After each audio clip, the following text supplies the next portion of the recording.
ইরানের শহীদ রাজৌরি বন্দরে ভয়াবহ বিস্ফোরণ, ঘুমন্ত শহর কেঁপে উঠল এক প্রচণ্ড শব্দে।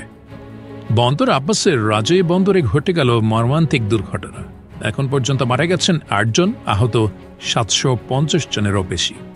বিস্ফোরণের কারণ এখনও পুরোপুরি পরিষ্কার নয়, তবে ধারণা করা হচ্ছে বিপজ্জনক রাসায়নিক সংস্করণ থেকে ডিপোতে আগুন থেকে এই দানবীয় বিস্ফোরণ।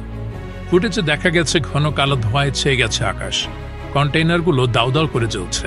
হেলিকপ্টার দিয়েও আগুন নেভাতে হিমশিম খেতে হয়েছে দমকল কর্মীদের। রাজৌরি বন্দর কেবল ইরানের সবচেয়ে উন্নত কন্টেইনার বন্দর নয়, বিশ্বের অন্যতম গুরুত্বপূর্ণ তেলপথ হরমুজ প্রণালীর একদম কাছে। কম্পনের তীব্রতা এত বেশি ছিল যে ৫০ কিলোমিটার দূরেও তার টের পাওয়া গেছে। এমন বিস্ফোরণ কি ভবিষ্যতের ইরানের বাণিজ্য ও নিরাপত্তাকে আরও হুমকির মুখে ফেলবে বলে মনে করেন? কমেন্টে জানান আপনার মতামত।